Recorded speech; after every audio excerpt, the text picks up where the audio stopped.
بوينت 11 شيكن بوكس.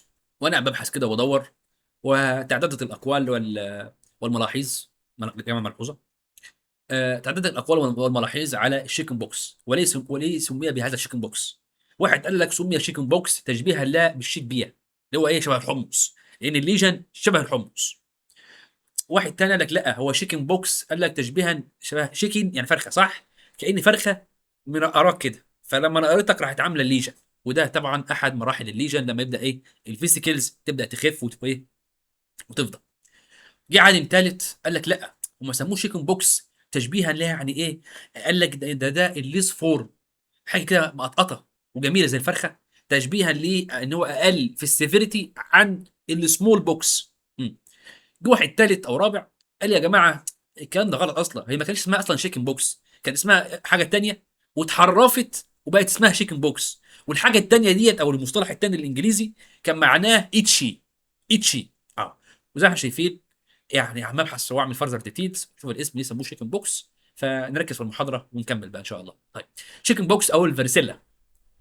انا قاعد في العياده، جالك طفل 6 سنين unvaccinated child presents with fever و periodic صح periodic generalized rash examination reveals vesicles pustules و crusted lesions.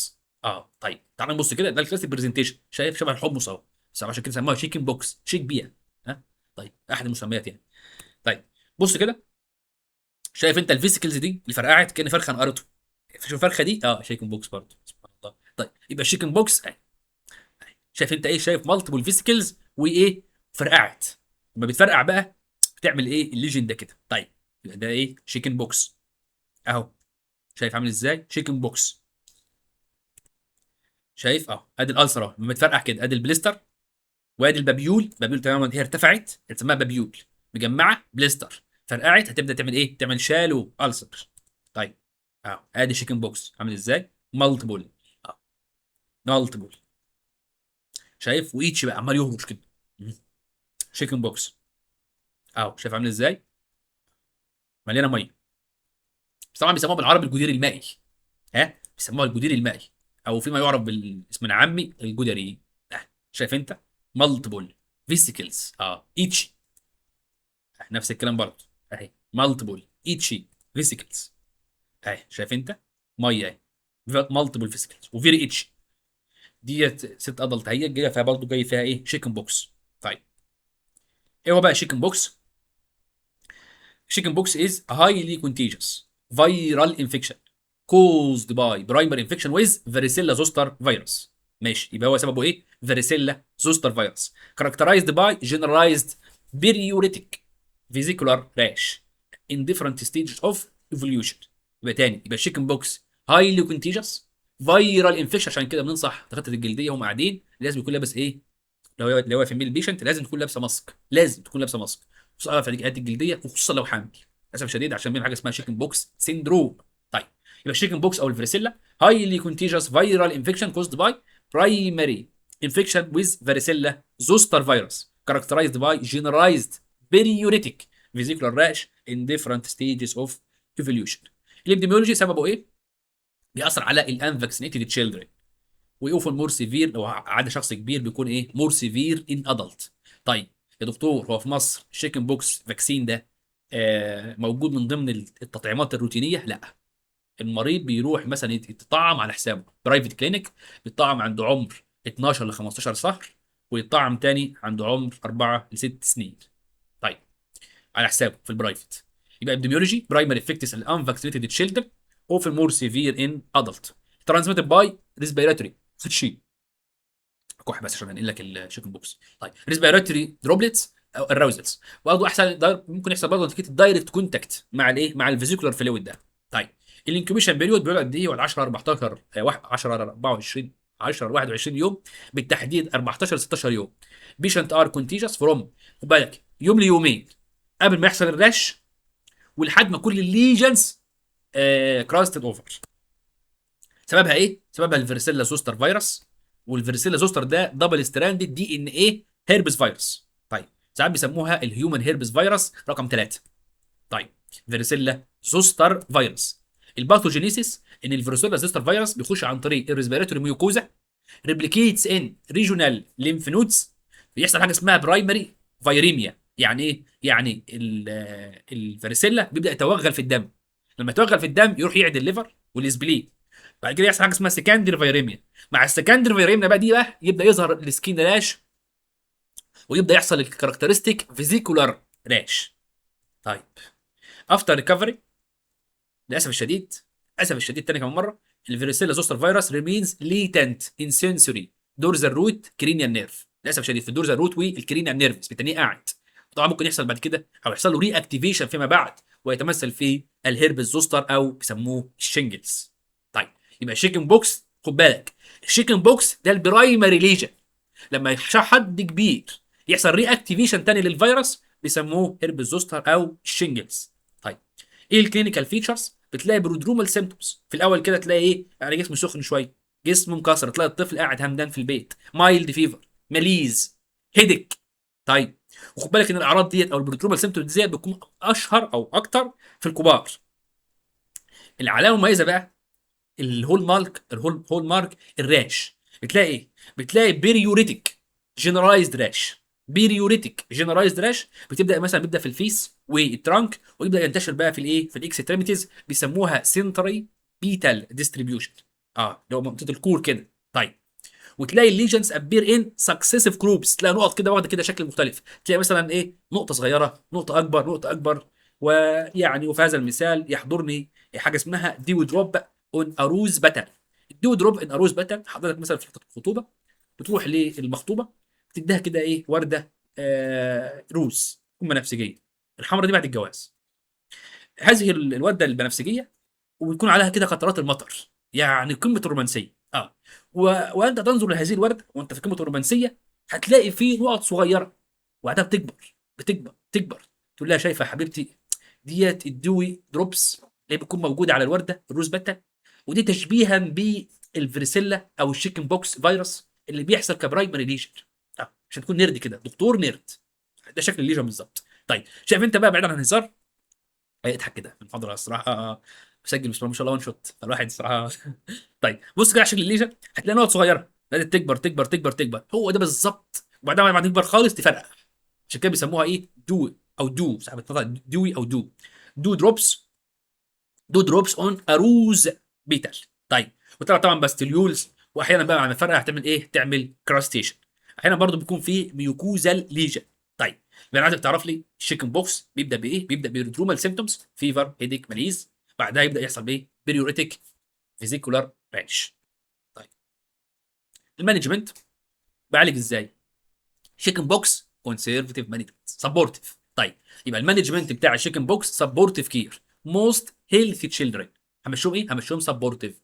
هو ازاي يعني؟ يشرب ميه كتير، كول كومبريسز، يستحمى كده ويرطب على جسمه، إيه، قص ضوافره علشان ما يقعدش يهرش فبديوريتي كراش، ما يقعدش يهرش فينقل الانفكشن.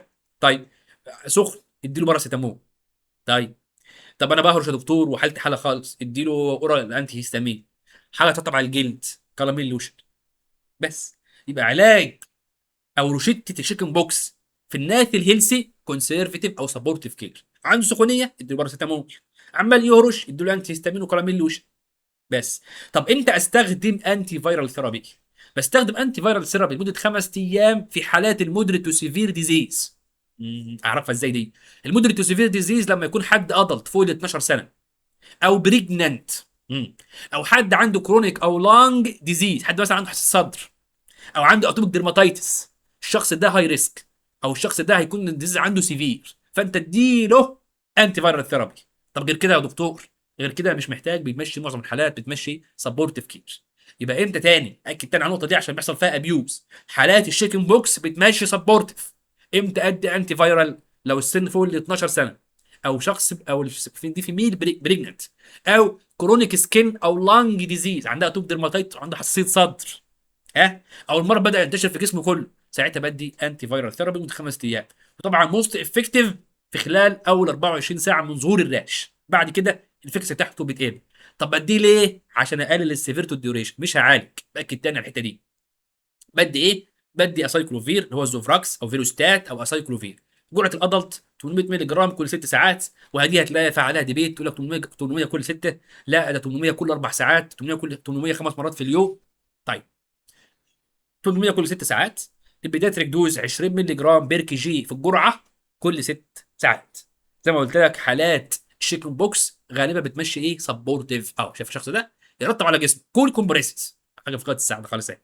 طيب سخن اديله سيتال او باراسيتامول، اديله بنادول بارامول. بيهرش اديله هيستازين، هيستازين اللي هو مين؟ اللي هو سيتريزين داي هيدروكلورايد. جرعه الهيستازين، وراجع بقى في الناس اللي بتحب الجرعات، طبعا انا بحب ايه افتح برنامج ايجي دوز احسب الجرعه. طب انا عايز حاجه على السريع كده. هيستازين العمر من سنتين لخمس سنين بتدي من 2.5 ل 5 سم في اليوم. السن من 6 سنين ل 11 سنه بدي من 5 ل 10، 5 ل 10 سم مره واحده في اليوم. اكتر من 12 سنه او يساوي اكتر من او يساوي 12 سنه بدي 10 في اليوم، ممكن ازودها كمان لو الحاله تستاهل. نفس الكلام برضو تيلي فاست. تيلي فاست تيلي فاست اللي هو موجود في السوق، اللي هو الاسم العلمي فيكسوفينادين. بدي الجرعه من سن سنتين لخمس سنين 15 مللي جرام كل 12 ساعه، اللي هو بالشراب ده اهو 2 سم ونص كل 12. من سن 6 سنين ل 12 سنه بدي 30 مللي جرام كل 12، اللي هو ايه اللي هو 5 سم. اكتر من 12 سنه بدي جرعه ممكن ادي مثلا 60 كل 12 او ادي 120 ل 180 وانس ديلي. طيب طبعا هتدي كمان معاه برينجو او كراميل لوشن او غيره، حاجه هترطب على الجلد سبورتيف ثيرابي ليس الا. طيب مهم جدا وفي الحالات اللي زي دي افويد يوز اوف اسبرين. ليه؟ خصوصا في الاطفال اقل من 19 سنه، عشان ممكن تعمل برسبتيشن للشيكن ايه اقل من 19 سنه مع الشيكن بوكس هيحصل حاجه اسمها ري سندروم اللي بيحصل فيها مالتيبل اورجان فيلير. طيب الكومبليكيشن نفترض مثلا الشخص ما تحسنش او الشخص مثلا عنده كومبليكيشن، يعني مثلا الشخص جاله لا قدر الله فاريسيلا نيمونيا، شيكن بوكس بقى عنده كومبليكيتد بيه نيمونيا، ساعتها ادي اي في اسايكلوفير. طب مثلا بدا يحصل له ديسيمينيتد ويوصل للبرين ويعمل له انكفالايتس وستريبلايتس ادي له اي في اسايكلوفير. كونجينيتال فريسيلا سيندروم او نيونيتال فريسيلا في عيل صغير ادي له اي في اسايكلوفير. هيباتايتس اسايكلوفير. خد بالك بمجرد ان الانفكشن بقت سيفير او ما بتخفش او بدا يحصل لها ديسبشن في الجسم كله، ساعتها محتاج ده انديكيشن لاسايكلوفير اي في. البريفنشن ممكن الاطفال الصغيرين امهاتهم مثلا وابائهم يروحوا مثلا يطعموهم. في مصر هنا يعني مثلا في امريكا وانجلترا وبعض دول اوروبا ده من ضمن الروتين فاكسين. في مصر للاسف الشديد الفاريسيلا فاكسين ده مدفوع برايفت في العيادات الخاصه وبسيلف بيت. سيلف بيت. طيب بياخد جرعه، اول جرعه امتى؟ بياخد جرعه عند عمر سنه ل 15 شهر، والجرعه الثانيه عند عمر 4 ل 6 سنين. يا دكتور ينفع مثلا حد ادوليسنت او ادلت ياخدها؟ يعني يقول لك مثلا ممكن ياخدها لو ما حصلوش قبل كده انفكشن. طيب كونترا انديكيتد ان بريجنانسي وسيفير اميونو سبريست. في برضه حاجه كويسه قوي، حاجه اسمها بوست اكسبوجر بروفلاكسس. نفترض حد مثلا اتعرض اتعرض للشيكن بوكس، ممكن ياخد مثلا الفاكسين في خلال 3 ل 5 ايام. ماشي عشان يقلل ايه؟ عشان يقلل السيفيريتي.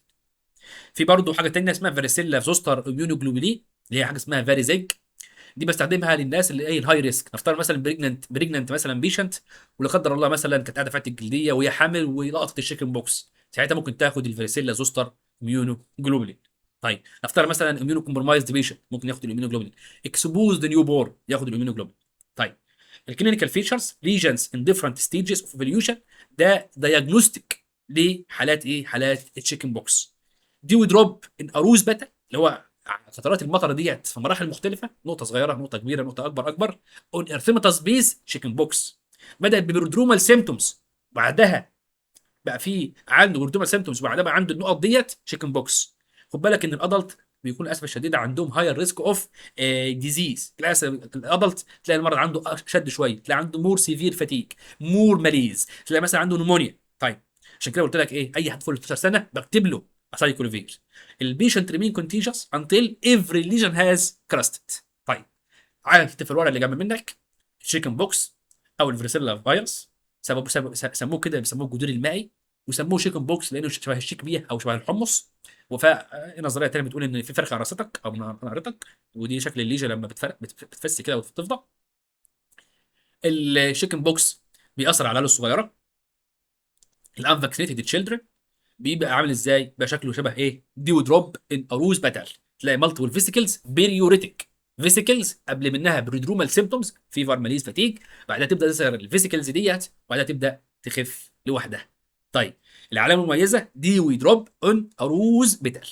معظم الحالات بمشيها ايه؟ كونسرفاتيف مانجمنت او سيمتوماتيك تريتمنت. عنده سخونيه اديله باراسيتامول، بيهرش اديله هيستازين وايه، او اديله انتي هيستامينيك، ومعاه ايه؟ ومعاه الكلاميل او البرينجولوشن. امتى استخدم الاورال اسايكلوفير؟ لو السن فوق ال 12 سنه، لو الطفل عنده اتوك ديرماتيتس او عنده ازمه او بريجنانت.